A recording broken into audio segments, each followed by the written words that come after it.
Continuamos hoy con nuestra serie expositiva del libro de Éxodo bajo el lema Dios soberano, redentor y juez.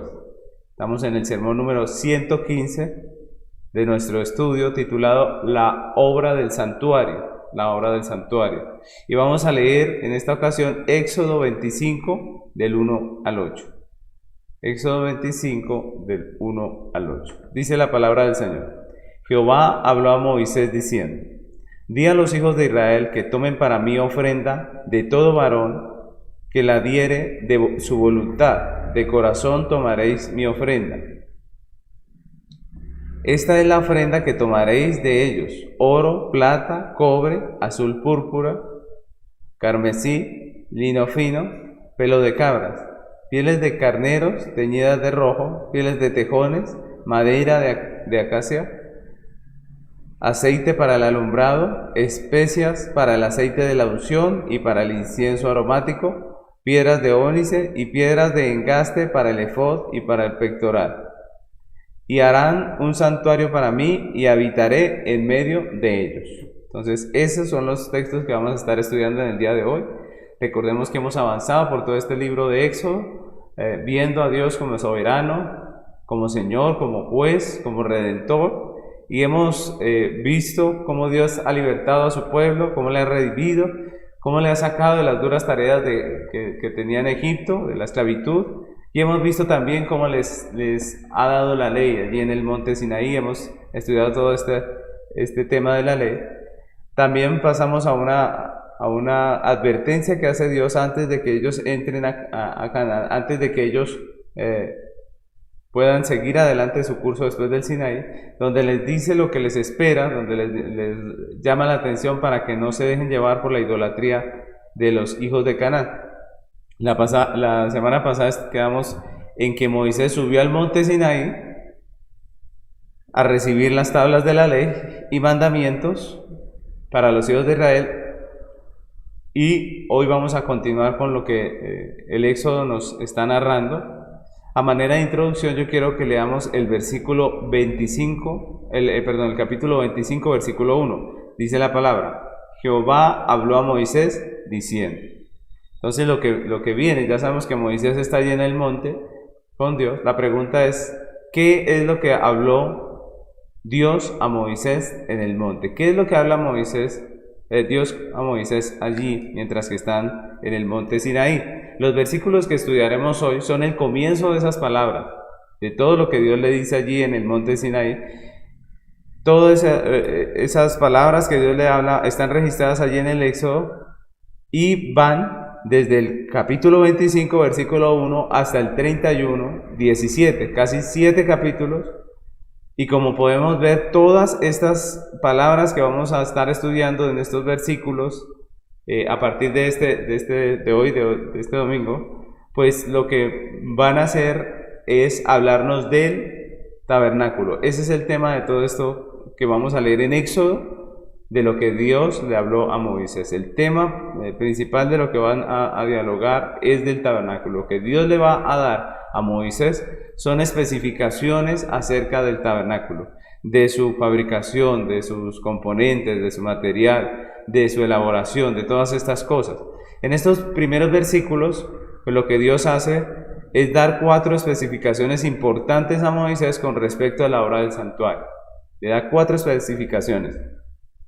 Y como veremos a través de nuestro estudio, esas 4 especificaciones tienen mucho que ver también con nosotros como iglesia. Entonces, eso es lo que vamos a desarrollar hoy.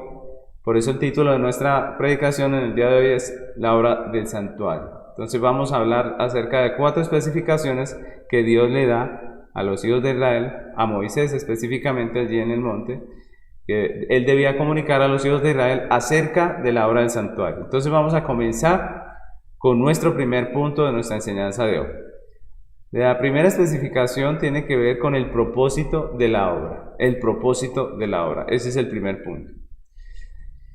Nosotros leemos en el capítulo 25, versículo 2 y el versículo 8. Vamos a leer esos 2 versículos para meditar en ellos. Dice el versículo 2: Di a los hijos de Israel que tomen para mí ofrenda de todo varón que la diere de su voluntad, de corazón tomaréis mi ofrenda.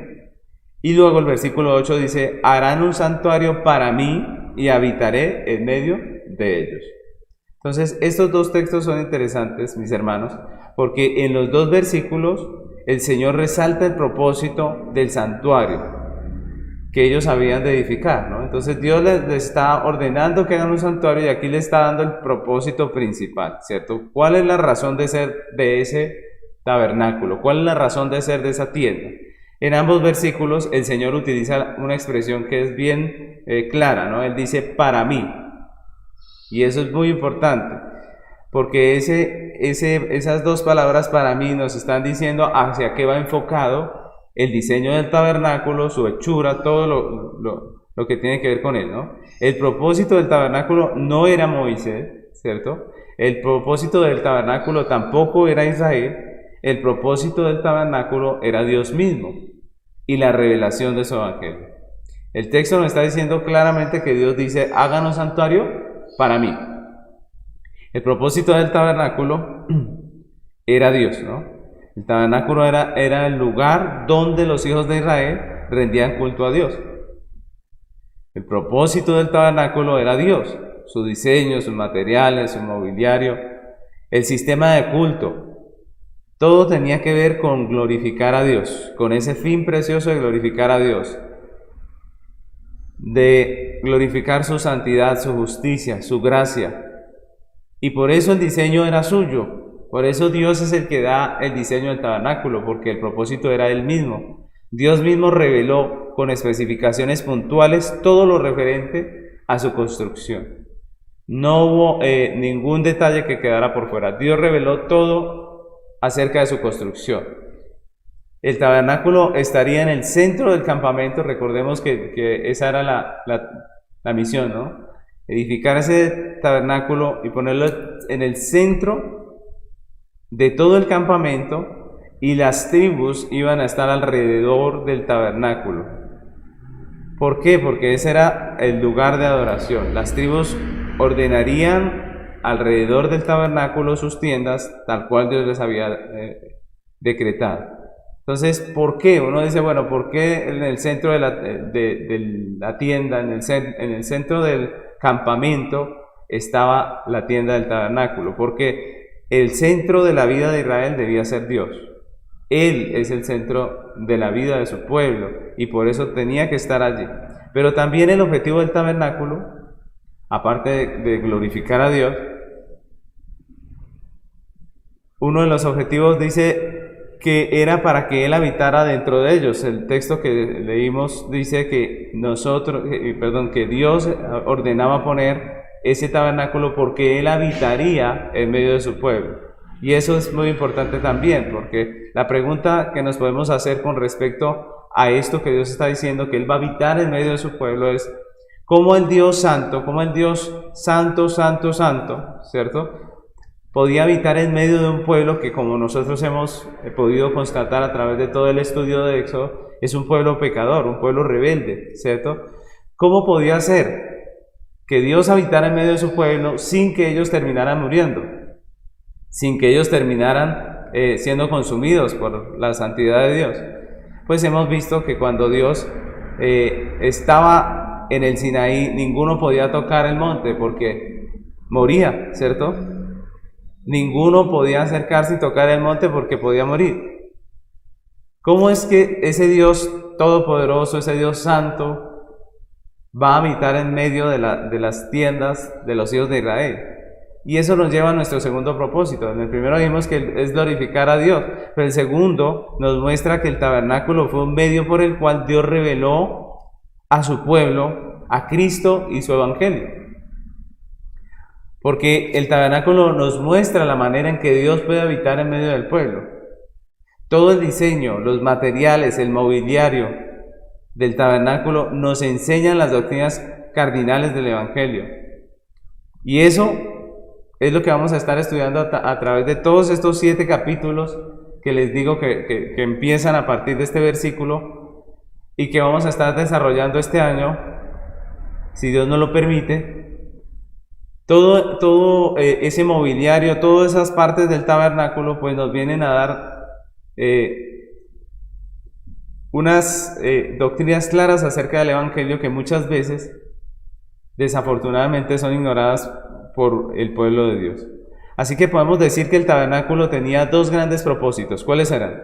Primero, la gloria de Dios, porque debía ser el lugar de adoración a Dios. Y el segundo propósito es que ese tabernáculo sería un lugar a través del cual Dios revelaría de una manera didáctica el Evangelio a los hijos de Israel. Así que tenemos esos propósitos. Esos son los propósitos del tabernáculo. El tabernáculo se hizo para Dios, se hacía para Dios. Y eso es muy interesante, mis hermanos, porque esos dos propósitos de los que estamos hablando aquí acerca del santuario, de la edificación del santuario, de la obra del tabernáculo, como le llamó el Señor, pues esos dos propósitos tienen mucho que ver con la iglesia de hoy en día, ¿no? Tienen mucho en común con la realidad de la iglesia de hoy, ¿no? Al igual que en el tabernáculo, al igual que con la tienda del santuario, el propósito de la iglesia también es Dios y no el hombre. Y eso es muy claro, eso debe ser muy claro en medio de nosotros. El propósito de la iglesia no es la iglesia, el propósito de la iglesia es Dios. La iglesia existe para manifestar la justicia y la santidad de Dios, al igual que el tabernáculo. Este es el propósito de la iglesia, la gloria de Dios. ¿Recuerdan cuál es el fin principal del hombre? Glorificar a Dios y gozar de Él para siempre. La iglesia no existe para la felicidad del hombre, ¿no? La iglesia no existe para la felicidad del hombre. Hoy en día muchos proclaman esa frase como si fuera real, que la iglesia existe para la felicidad del hombre, pero no es así. En la actualidad muchas congregaciones han perdido de vista el diseño de Dios, el diseño bíblico, han perdido de vista el propósito y la razón de ser de la iglesia y se han convertido en lugares que buscan y priorizan la felicidad y la comodidad de los hombres.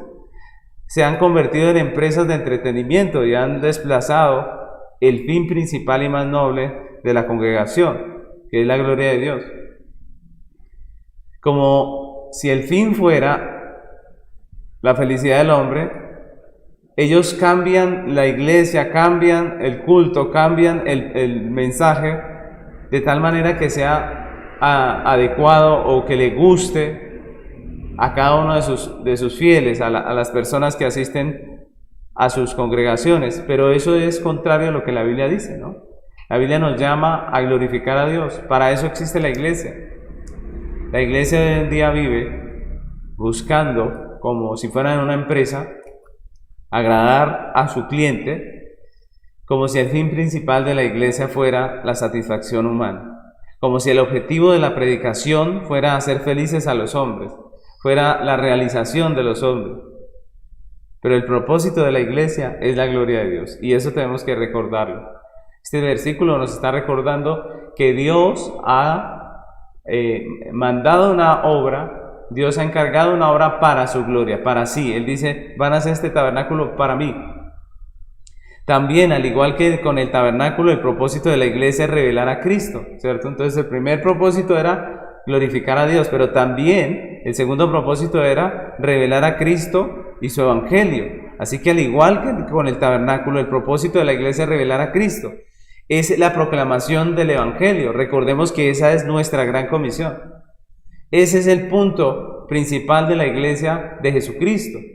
Desafortunadamente muchas veces la iglesia se ha desviado del propósito y ha pensado que la labor de ellos es la obra social, o ha pensado que la labor de ellos es el activismo religioso, o podemos hablar de una cantidad de desviaciones que hay hoy en día con respecto a la iglesia cristiana. Piensan que su deber es político o cualquier otro deber, y se han olvidado que nuestro deber muchas veces no es ninguna de esas cosas, sino la predicación del evangelio. Lo que el encargo que se nos ha hecho es el de revelar a Cristo, el de predicar a Cristo.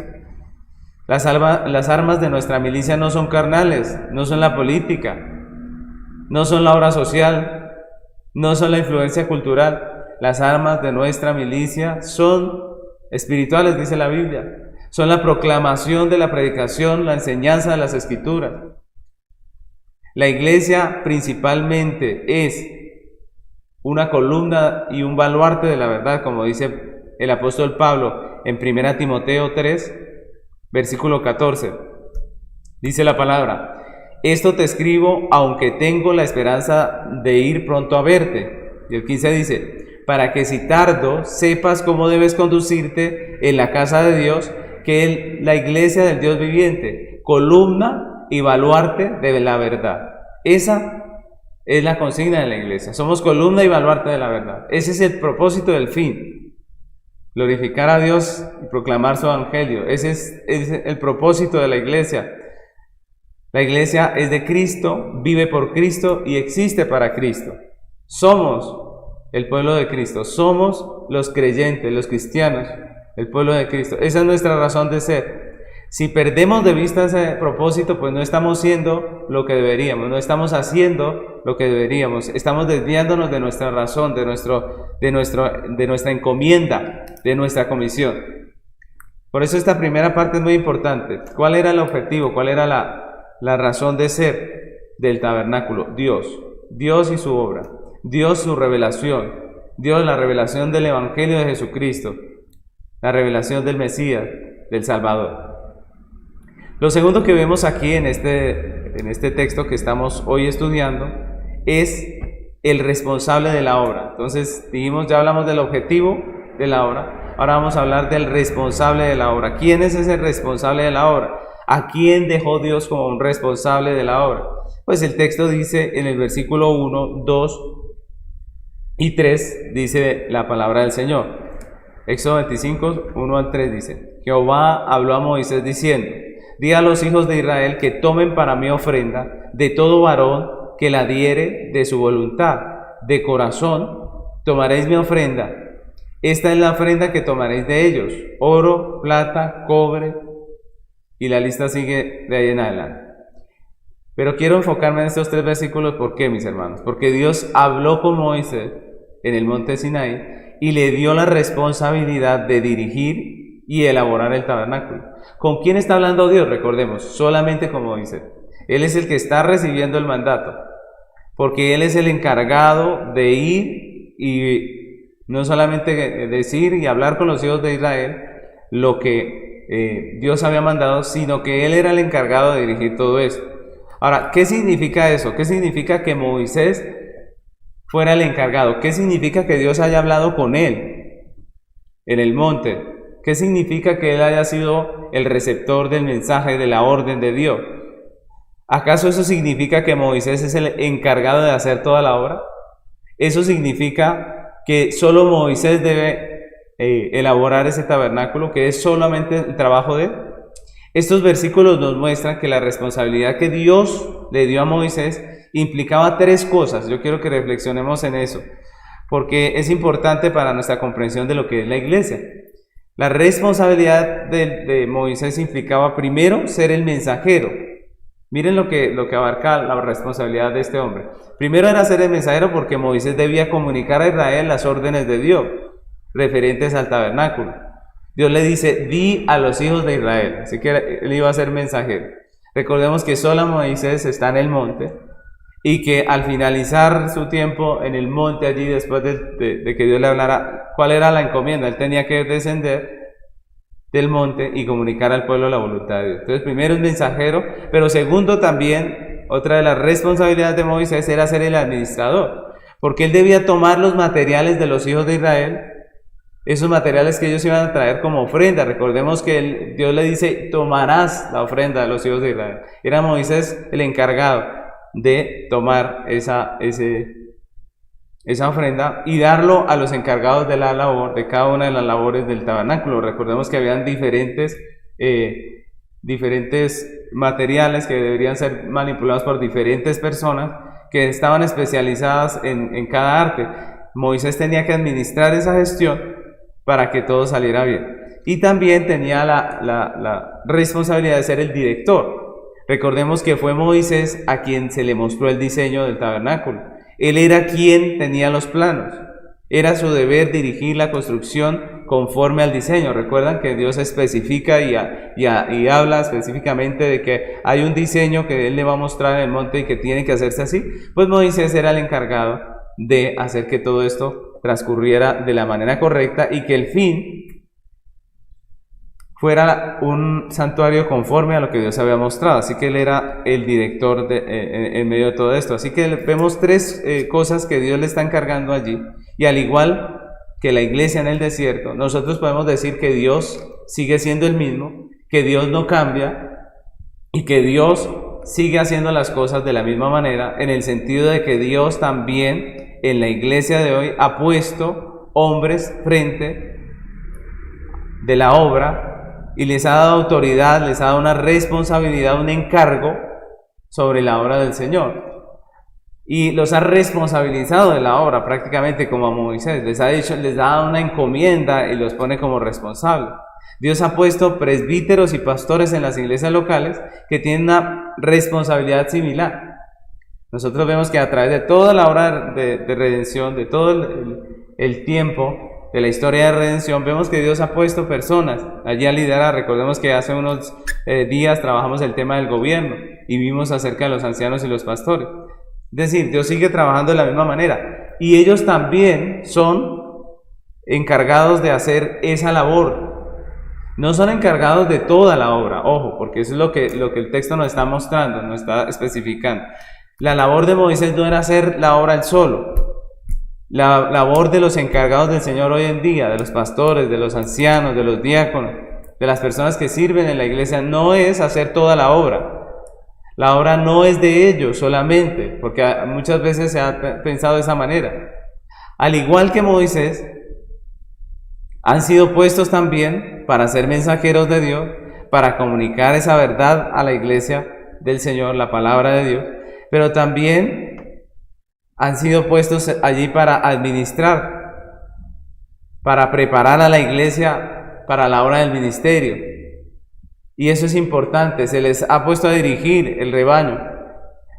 Y es importante que nosotros notemos que esa es su labor, que ellos tienen unas labores puntuales, ¿cierto? En el caso de los pastores, la Biblia habla de que ellos son encargados de la oración y de la predicación del Evangelio, decía en el libro de los Hechos, ¿cierto? Se nos ha dado la labor de la predicación, de la disciplina y de administrar los sacramentos. Es la labor pastoral. Los ancianos gobiernan y ejercen gobierno en la iglesia, tienen funciones administrativas. Los diáconos también tienen, cada uno tiene su función. Entonces, nosotros vemos que la iglesia sigue formándose de la misma manera, la obra sigue estando igual.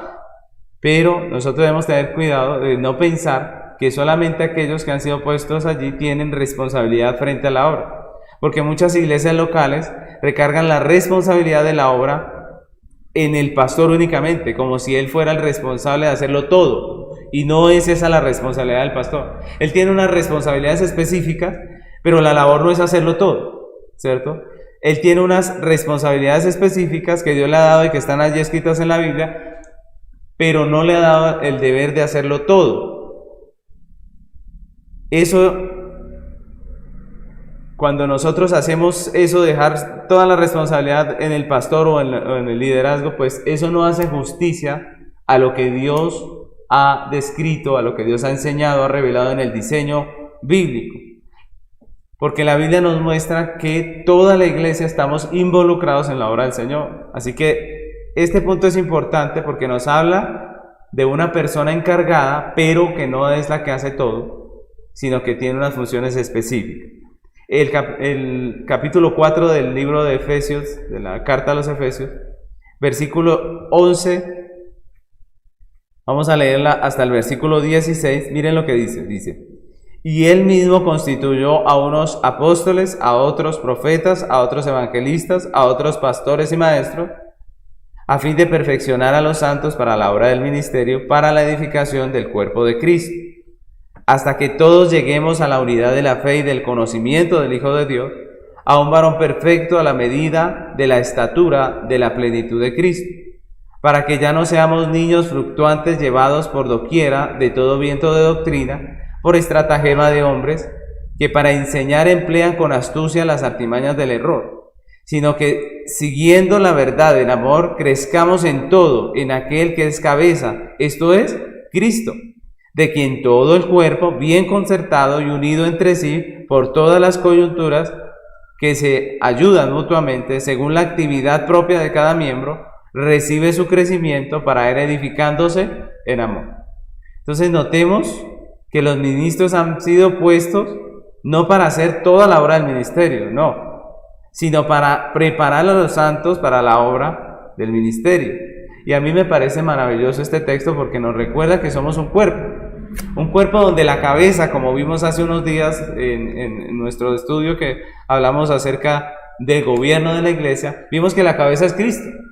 Pero cuando Dios hace esta ilustración del cuerpo, dice que la cabeza es Cristo, pero que la iglesia es el cuerpo. Ojo, allí no está diciendo el pastor es el cuerpo, no está diciendo que el pastor es la cabeza ni siquiera, ni tampoco está diciendo que el pastor solo es el cuerpo, sino que toda la iglesia, el pastor y los miembros, todos nosotros somos el cuerpo de Cristo.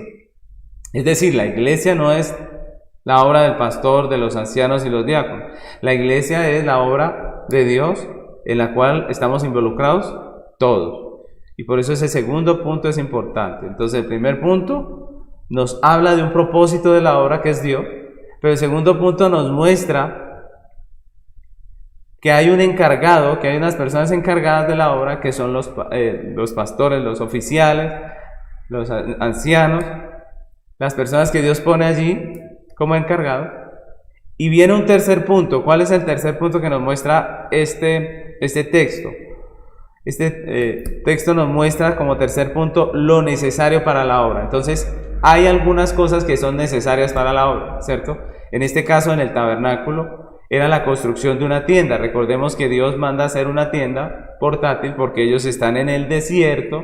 Ellos no están fijos en la nación ya que Dios les iba a dar, sino que ellos están en el desierto y Dios manda a hacer una tienda en la cual Él va a morar y esta tienda obviamente tiene algunos elementos. Esta tienda es elaborada con algunos materiales y allí es donde viene la pregunta, bueno, ¿y cómo hacemos para los materiales de la obra? Pues ese es el tercer punto, lo necesario para la obra. ¿Quién lo da? ¿Cómo es la cuestión para que la obra funcione, para que pueda haber un tabernáculo en medio del desierto? Entonces, allí vamos a leer el versículo, desde el versículo 1 hasta el versículo 7, lo que el Señor les dice al pueblo de Israel. Miren lo que dice otra vez este texto. Dice, Jehová habló a Moisés diciendo, di a los hijos de Israel que tomen para mí ofrenda de todo varón que la diere de su voluntad de corazón, tomaréis mi ofrenda. Esta es la ofrenda que tomaréis de ellos: oro, plata, cobre, azul, púrpura, carmesí, lino fino, pelo de cabras, pieles de carneros teñidas de rojo, pieles de tejones, madera de acacia, aceite para el alumbrado, especias para el aceite de la unción y para el incienso aromático, piedras de ónice y piedras de engaste para el efod y para el pectoral. Miren estos textos que estamos leyendo. Empezamos viendo allí en el comienzo de la elaboración del santuario para el Dios de Israel y hemos visto el propósito y el responsable. Pero la pregunta ahora es: ¿de dónde sacarán los materiales para el tabernáculo del Señor? Notemos que el texto que estamos leyendo no dice que Moisés debe arreglárselas para conseguir los materiales. No dice que Dios le dio los materiales a Moisés en el monte. ¿Pudo habérselos dado? Claro que sí. Pero no se los dio. Dios manda a Moisés a tomar una ofrenda de los hijos de Israel con ese fin.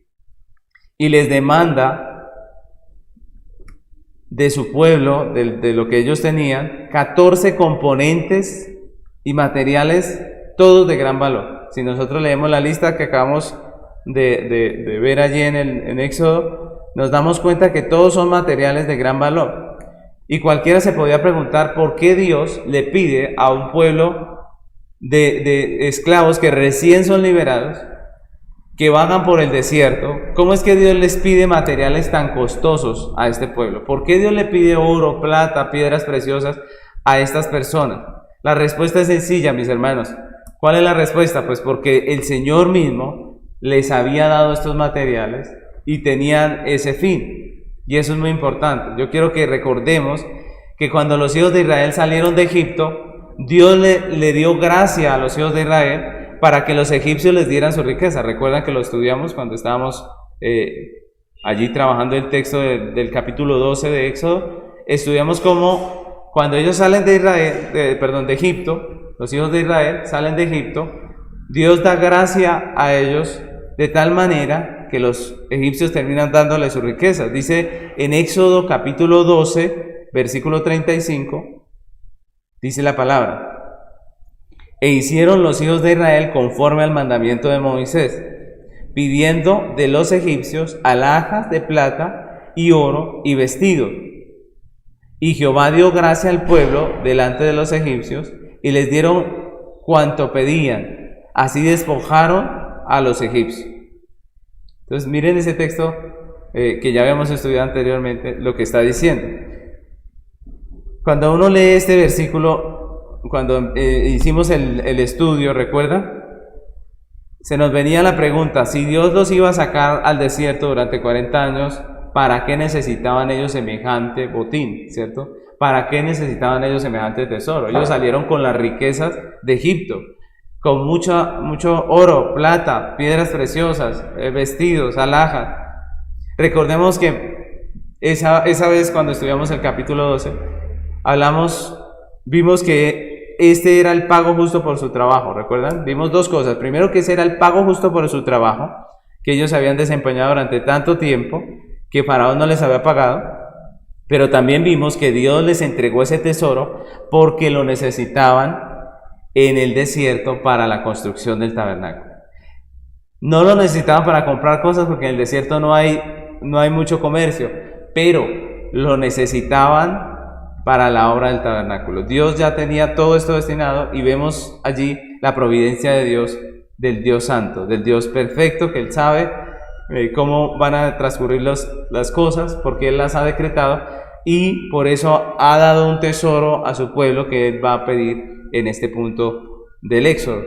Y quiero resaltar también que el texto habla de que la ofrenda era voluntaria, y eso es muy importante, mis hermanos, decirlo y resaltarlo. ¿Por qué? Porque algunos toman estas palabras como un argumento para dar a entender que Dios no estaba pidiendo algo puntual. Cuando dice que es voluntaria, dicen, bueno, Dios no estaba pidiendo algo puntual, usted podía dar lo que quisiera, ¿cierto? Pero pues resulta que nosotros en el texto vemos que esa posición no es correcta, porque Dios sí exigió una ofrenda puntual, unos materiales específicos. Él no dijo sencillamente traigan lo que puedan, no. Él dijo, yo necesito esto, aquello y lo otro. Materiales específicos como plata, oro, piedras preciosas. Es decir, voluntaria no quería decir que cada quien podía dar lo que se le ocurriera o lo que tuviera, sino que debían dar, si querían dar ofrenda para el tabernáculo, ellos debían dar de lo que Dios había exigido, ¿cierto? De lo que Dios había exigido, que por otra parte no era nada extraño ni nada difícil de conseguir, porque Dios mismo se los había provisto. Otra manera en que algunos entienden esto de que es voluntaria, es como si Dios estuviera diciendo, si ustedes quieren, ¿no? Si ustedes quieren, hagamos un tabernáculo, y si ustedes quieren, recojan una ofrenda, miren a ver si quieren, ¿cierto? Pero eso no es lo que dice el texto. No, Dios no está diciendo, miren a ver, no. Tomen una ofrenda si ustedes quieren, no.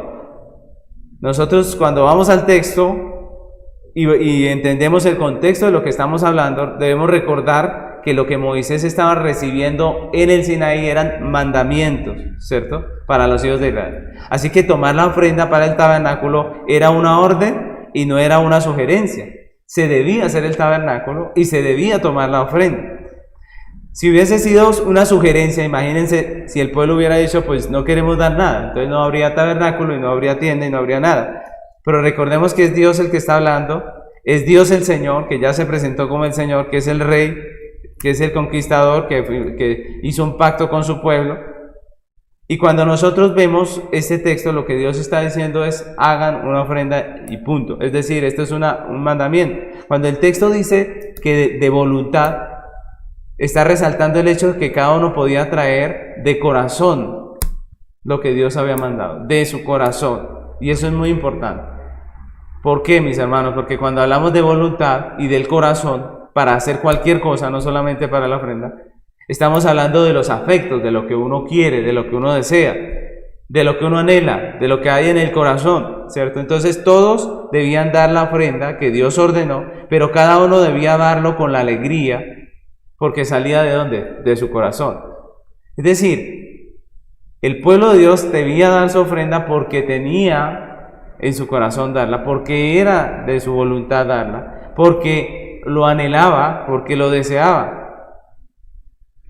Y no quiero adelantarme con el estudio, porque obviamente esto tiene que ver con un estudio futuro, pero si nosotros hemos leído Éxodo, vemos qué pasó cuando Dios pidió la ofrenda para el tabernáculo. Pues nosotros nos damos cuenta que las personas, dice la Biblia, dieron de corazón, y dice que dieron tanto que sobró, ¿cierto? Que tocó no rogarles que dieran, sino más bien tocó decirles ya no más, ¿cierto? ¿Y por qué pasó esto, mis hermanos? Porque a pesar de que ellos, el pueblo de Israel, eran un pueblo pecaminoso, que habían más de una vez se habían rebelado y habían hecho esto, pues ellos seguían siendo el pueblo de Dios. A pesar de sus muchas disciplinas, sus afectos estaban con el Señor, con la obra. Y por eso ellos dieron de corazón, como dice el texto. Entonces, mis hermanos, la obra del Señor siempre ha sido así. Todo lo que Dios ha pedido a Israel, Él mismo se lo ha provisto, si ustedes se dan cuenta. Y es interesante porque nuestro tercer punto nos habla de aquellas cosas que son necesarias para la obra, ¿cierto? ¿De dónde sale lo que es necesario para la obra? Porque muchas veces, como decíamos ahorita en el punto 2, se recarga todas las obligaciones en el pastor. El pastor verá cómo hacen, ¿cierto? Pero el texto nos muestra que todo lo necesario para la obra iba a salir de la misma iglesia, ¿cierto? Del mismo pueblo de Israel. Que cada uno de ellos Dios les había dado, ojo, Dios les había dado con ese fin todos estos materiales para que en el momento de la ofrenda les pudieran dar con alegría, con liberalidad para el tabernáculo. Y eso es maravilloso, mis hermanos, porque todo lo que el Señor hace en toda la Escritura tiene esas mismas características. Dios ha dado con anterioridad. Dios no está pidiendo al pueblo algo que no le ha dado. Y de eso se trata el principio del diezmo, mis hermanos. Dios, cuando habla del diezmo, habla de la 10ª parte de lo que Dios ya les ha entregado, ¿cierto? Si Dios no diera nada, si Dios no le diera nada a la gente, pues no le pediría tampoco nada, porque sencillamente, ¿de dónde van a sacar? Pero Dios bendice las cosechas de Israel, y ellos debían traer al Señor de esa provisión que Dios les había dado. ¿Recuerdan que ya lo estudiamos? Dios les había dado bendición. Y en eso el pueblo tenía que ser sincero. Dios ya les había dado. Ellos no podían decir: no tenemos azul, carmesí, no tenemos oro, plata, como dices tú. No, Dios ya les había dado y ellos la tenían en sus tiendas. Estaba allí. Les había dado con un propósito, y llegó el tiempo, en el momento en que Dios les pide específicamente esas cosas. Así que Dios no está pidiendo nada que Él no les haya dado. En 1 Crónicas 29:14 dice: porque ¿quién soy yo y quién es mi pueblo para que pudiésemos ofrecer voluntariamente cosas semejantes? Pues todo es tuyo, y de lo recibido de tu mano te damos. Pues todo es tuyo, y de lo recibido de tu mano te damos. Miren que ahí está el principio. Siempre es así. Dios le dio al pueblo antes, ¿cierto? Es Dios quien nos da vida, mis hermanos. Por eso nos pide nuestra vida. Bendita. Es Dios el que nos da el trabajo. Es Dios el que nos da la salud para poder trabajar, para poder desempeñarnos en nuestras labores. Dios es el dueño de todo y nos ha dado todo. Todo lo que podamos dar para la obra del Señor es lo que Él nos ha dado primero. No hay nada que podamos dar, que podamos decir nosotros: esto yo te lo traigo porque yo lo hice y tú no tienes nada que ver con esto. No, Todo lo que podemos dar nosotros a Dios es lo que Él nos ha entregado, es lo que Él nos ha dado, es lo que Él nos ha provisto. Y es lo que Él nos ha provisto con ese propósito. También deberíamos decir que todo lo que se da al Señor debe darse voluntariamente hoy en día. Es decir, no por obligación, sino motivados con un corazón alegre, como dice el texto en el Nuevo Testamento que dice que debemos dar con alegría, que Dios ama al dador alegre. ¿Qué es lo que está diciendo ahí? Que debemos hacerlo de voluntad, de corazón, porque amamos a Dios, porque amamos su obra. El pueblo de Dios, al igual que Israel, voluntariamente trae lo que Dios le ha mandado, no por obligación, sino por adoración, porque sabe que todo lo que tiene se lo ha dado Dios y le quiere honrar con sus bienes. Esa es la realidad, eso es lo que la Biblia nos muestra, como nosotros los hijos de Dios, los creyentes. La obra tiene un fin que es Dios, ¿cierto? La obra tiene un encargado, unos encargados de la obra, ¿cierto? Pero esos encargados no lo hacen todo. Pero la obra también tiene unos requerimientos, y esos requerimientos deben ser suplidos a través de la misma iglesia, y es lo que estamos viendo. Pero esto no lo entiende una persona que no es regenerada, una persona que no es creyente, porque sus afectos no están con Dios. Su amor no está con Dios, está con este mundo. Son como Judas. ¿Recuerdan cuando la mujer vino a ungir los pies del Señor y derramó el perfume más caro que se podía conseguir en ese tiempo a los pies del Maestro? ¿Recuerdan cómo reaccionó Judas? Judas reaccionó de una manera negativa y le dijo: esto pudo haber sido vendido y dado a los pobres. Pero no lo hacía porque se fiara o quisiera suplir a los pobres, sino porque él era un ladrón. Pues así pasa con el mundo. El mundo es como Judas. El mundo ve que el creyente derrama su corazón delante de Dios y piensa que es un desperdicio. El mundo ve que el Hijo de Dios dedica tiempo a las cosas de Dios y piensa que es un desperdicio de tiempo. El mundo es como Judas. Pero para el creyente, dar lo que Dios demanda, más que una responsabilidad, es un privilegio. Como dice el texto que acabamos de leer, ¿quiénes somos nosotros para que podamos ofrendar para su obra? Y es interesante, mis hermanos, porque nosotros sabemos que Dios es el soberano, el dueño de todo, y Él no necesita de nadie, ¿cierto? Él no necesita de nosotros. No necesita de nosotros ni de lo que nosotros tengamos. Es más, todo lo que tenemos Él nos lo entregó. Pero a Dios le ha placido participarnos a nosotros de su obra. A Dios le ha placido que nosotros participemos con lo que Él nos ha dado para ese propósito. Y eso es un privilegio, mis hermanos, para el creyente. Participar de la obra del Señor con su dinero, o con su tiempo, o con sus talentos, con lo que sea. Participar de la obra del Señor no es una obligación tediosa, sino es un privilegio gozoso. Como dice el salmista, un privilegio gozoso, precioso. Y finalmente vamos a ver nuestro cuarto punto, que se titula La mano de obra. ¿Por qué? Porque allí vamos a ver quiénes tenían que hacer la obra del santuario. Entonces vimos que hay un propósito que es Dios, ¿cierto? El propósito de la obra es Dios. Hay unos encargados de la obra, pero también hay unos materiales, hay unas necesidades que tienen que ser suplidas en la obra, pero también está la mano de obra. Es decir, ¿quién es el que ejecuta el trabajo? Esa es la pregunta.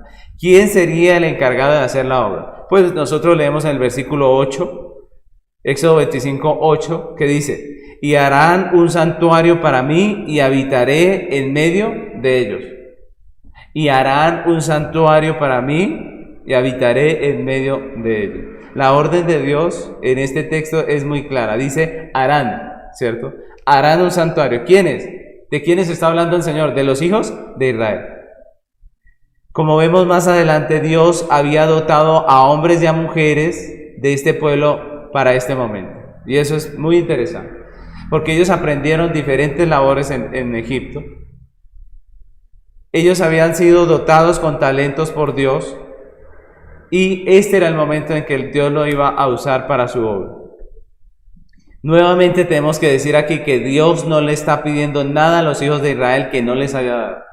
Dios está exigiendo que se haga un tabernáculo donde hay diferentes elementos, hay diferentes materiales, unos son telas, otros son piedras preciosas, otros son metales como el oro, como la plata, y para cada una de estas cosas nosotros sabemos que se requiere cierto conocimiento para la manipulación de estos materiales.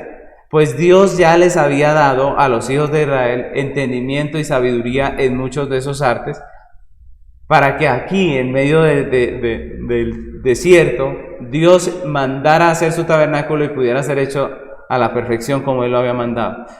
Entonces, aparte de los materiales, Dios también les había dado habilidades, destrezas, vocaciones, dones, talentos. Les había dado una cantidad de conocimientos a través del tiempo que iban a ser importantes en este punto para la elaboración del tabernáculo. Todos, dependiendo del don o la habilidad que Dios les había dado, dependiendo de esa destreza, de aquella vocación que Dios les había dado, tenían que trabajar en la obra del tabernáculo. Debían poner esos dones al servicio del Señor, para hacer conforme al diseño que Dios le había entregado a Moisés. Y eso sigue siendo una realidad. Esa es una realidad también en medio de nosotros como iglesia. Es la realidad del pueblo de Dios. La iglesia no es solo un hombre, y eso es algo que es importante en esto que estamos estudiando hoy. La iglesia no es solamente un hombre. Muchas veces nosotros llegamos a pensar que como Dios llamó al pastor, lo puso allí, entonces él es el encargado y él tiene que responder por todo, y por esa razón pues como que yo me limpio las manos porque al fin y al cabo yo no soy el pastor.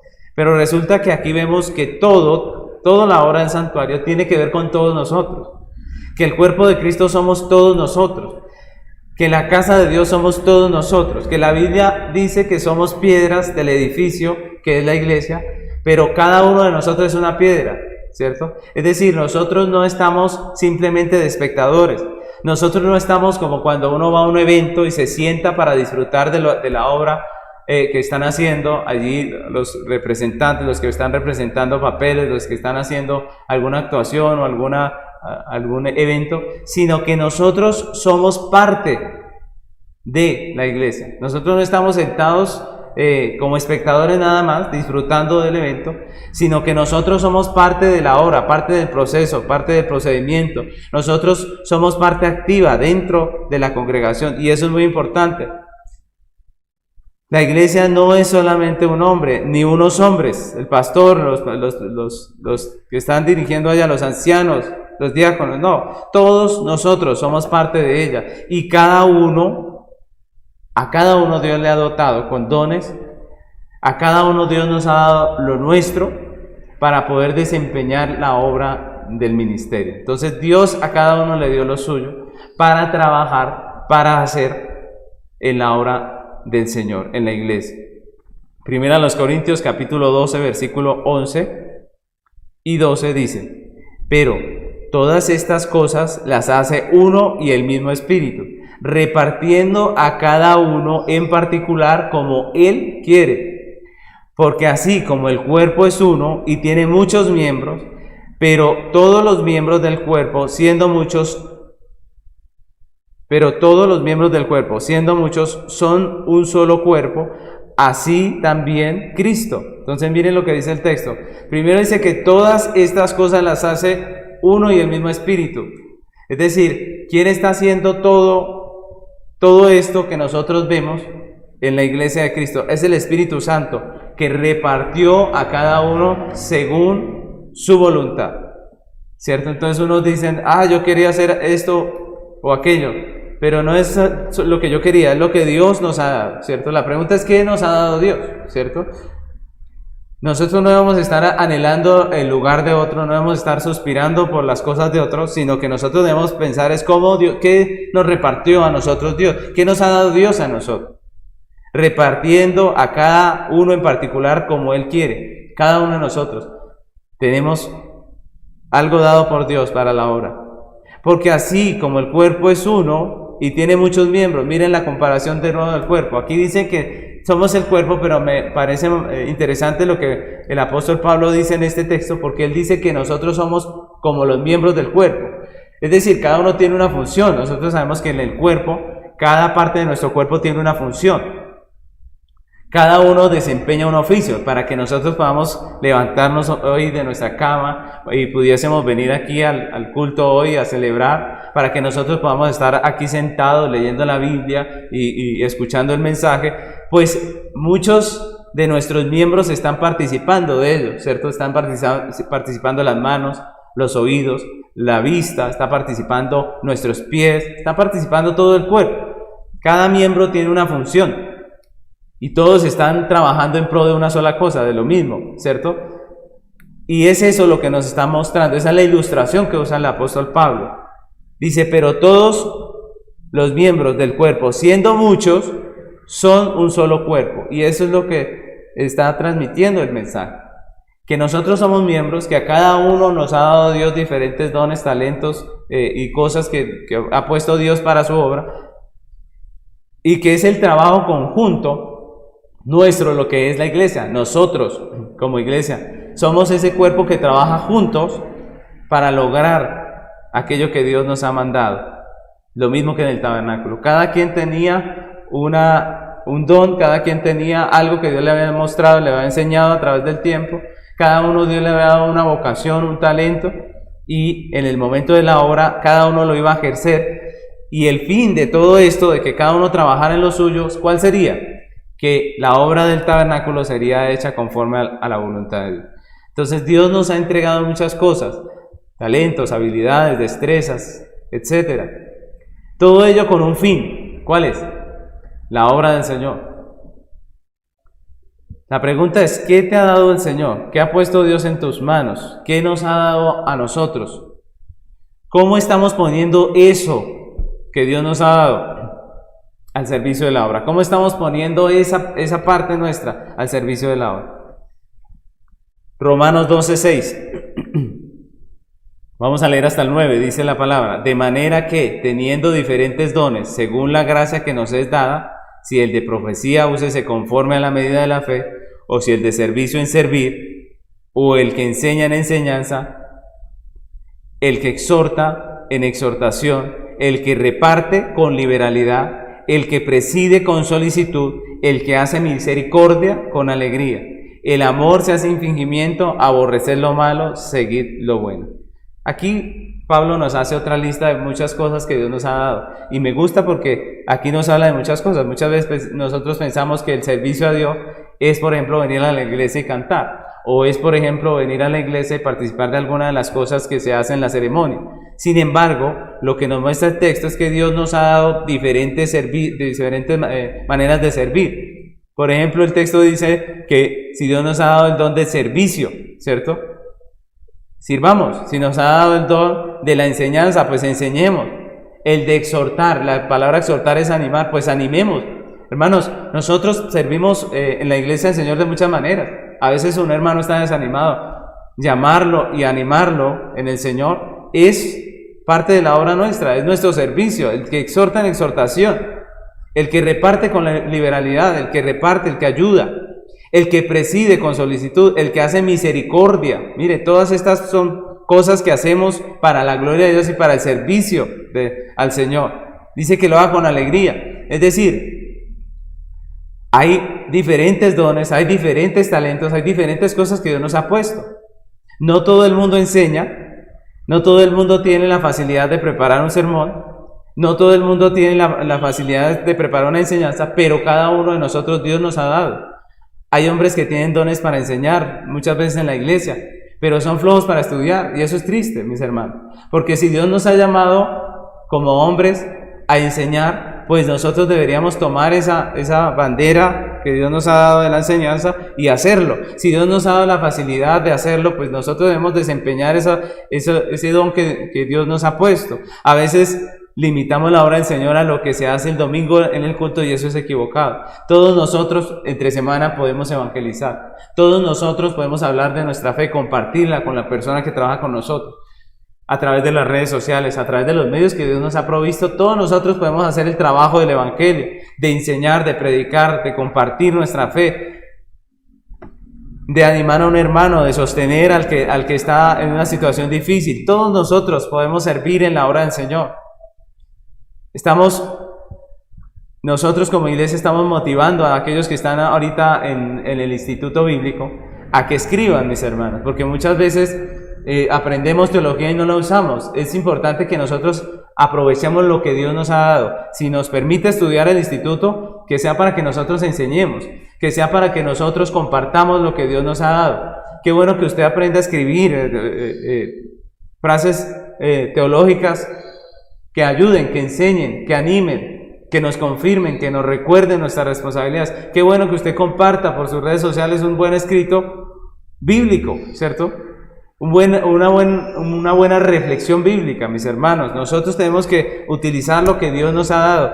Los que están estudiando en el instituto, estamos aprendiendo a escribir teología. Mis hermanos, hagámoslo. Pongamos a trabajar lo que Dios nos ha dado, mis hermanos, porque nosotros somos parte de la iglesia, porque Dios nos ha puesto a todos nosotros a participar de esta obra, mis hermanos. Se requieren creyentes en todas las áreas de la vida. Se requieren creyentes en todas las áreas. Cuando hablamos de servirle al Señor no estamos hablando de ser pastores, estamos hablando de ser siervos de Dios donde quiera que Dios nos ponga. Se requieren creyentes en todas las áreas. Se requieren creyentes en las artes, entre los políticos también. Se requieren creyentes como contadores, como abogados, como médicos, como poetas, como profesores. Se requieren creyentes en cada área. Cuando hacemos el trabajo que Dios nos ha dado, cuando utilizamos el don que Dios nos ha dado para su gloria, estamos sirviendo al Señor. Cuando utilizamos nuestro trabajo para servir a Dios, para glorificarle, para ayudar al prójimo, estamos cumpliendo con la obra del Señor, estamos haciendo la obra del Señor. Cuando damos testimonio con nuestra manera de vivir, con nuestra manera de administrar las finanzas, con la manera en que vivimos en la comunidad que Dios nos ha puesto, estamos haciendo la obra del Señor. Son los creyentes los que son preparados a través de la enseñanza del ministro para que evangelicen, enseñen, discipulen a otros. Muchos a veces dicen, yo quisiera que la obra creciera, quisiera ver más hermanos viniendo. Pues mis hermanos, ¿de quién es el trabajo? ¿De quién es el encargo? ¿A quién nos ha hecho el encargo? Alguno dirá, al pastor. ¿Sí es al pastor? No, Señor. Todos nosotros debemos ir y hacer discípulos a las naciones, bautizándolos en el nombre del Padre, del Hijo y del Espíritu Santo. Todos nosotros tenemos que ir y predicar el Evangelio, ir y hacer discípulos. Es nuestra encomienda, mis hermanos. El autor de Hebreos amonesta a los receptores de la carta con unas palabras que están en Hebreos 5:12. Yo quiero que leamos este texto. Miren lo que dice, porque debiendo ser ya maestros después de tanto tiempo, tenéis necesidad de que se os vuelva a enseñar cuáles son los primeros rudimentos de las palabras de Dios, y habéis llegado a ser tales que tenéis necesidad de leche y no de alimento sólido. Esta es una amonestación para una iglesia que debiendo ya estar trabajando y debiendo ya estar haciendo discípulos, todavía necesitaban que les enseñaran las cosas básicas. Mis hermanos, estamos llamados a crecer en la fe y a poner nuestros dones al servicio de la obra del Señor. A medida que crecemos como creyentes, ya no somos simplemente ovejitas que están pidiendo ser ayudadas en todo, sino más bien que nosotros ya empezamos a ayudar a otros, ya empezamos a servir, ya empezamos a aconsejar a otros, ya empezamos a ayudar a otros, mis hermanos. Y esto es importante. Dios nos ha dado el crecimiento en la fe, el crecimiento en la doctrina, para que nosotros pongamos a producir eso en el servicio. Si Dios nos ha dado un talento, si Dios nos bendijo con un talento, con un don, pues mis hermanos, el propósito es la obra del Señor. Dios no nos dio lo que nos dio simplemente para que nosotros hagamos con ello lo que se nos antoje. No, tenemos un fin. Como iglesia tenemos un propósito. Como iglesia tenemos un llamado, tenemos una obra que realizar. Podemos concluir diciendo, mis hermanos, que la iglesia tiene un propósito que no es el hombre, es Dios, es la gloria de Dios, es la extensión de su reino, que tiene unos oficiales encargados que preparan a la iglesia para la hora del ministerio, que se mantiene por la provisión de Dios a través de sus mismos miembros, y que la obra se ejecuta a través de las manos, los dones, los talentos de todos los creyentes que Dios mismo les dio para esa obra. Así que, mis hermanos, es un privilegio hacer parte del reino de Dios. Es un privilegio ser escogido por gracia y participar de su obra. El llamado de Dios hoy es al compromiso, es a no ser simplemente espectadores, es a no ser simplemente personas que están allí criticando y diciendo, esto no me parece, esto sí me parece. No, el llamado de Dios es a poner nuestra mano en el arado, es a poner al servicio del Señor los dones que Él nos ha entregado. Así que, mis hermanos, pidámosle hoy a Dios que nos perdone por nuestra negligencia, que nos perdone porque muchas veces somos buenos para criticar, pero tardos para remangarnos y decir, aquí estoy, ¿qué hay que hacer? Pongamos nuestra vida al servicio del Señor y pidámosle hoy al Señor que nos ayude a ser siervos diligentes de su obra. Vamos a orar. Amado Señor, te damos gracias por este tiempo precioso de enseñanza bíblica. Gracias porque tu palabra es vida para nosotros. Gracias porque a través de este tiempo hemos sido edificados y nos has recordado esas realidades, Señor, esas realidades tocantes a nuestra vida, tocantes a nuestra función como miembros de la Iglesia de Cristo, tocantes al llamado que nos has hecho, al encargo que nos has dado como iglesia. Así que queremos decirte gracias, queremos pedirte perdón por nuestra negligencia. Perdónanos porque muchas veces queremos dejar la responsabilidad en manos de otro, queremos responsabilizar a otros, pero no queremos hacernos cargo de la responsabilidad, y hemos llegado a ser tales que nos despreocupamos por aquello que tú nos has llamado a hacer. Perdónanos, Señor, límpianos y ayúdanos, Padre, a ser diligentes, a ser esos siervos diligentes, Señor, que están esperando el regreso de su Señor. Que cuando tú regreses nos halles haciendo la obra para la cual tú nos has llamado. Que podamos trabajar para tu gloria, para tu servicio. Te lo pedimos, amado Señor, en el nombre de Cristo Jesús. Amén.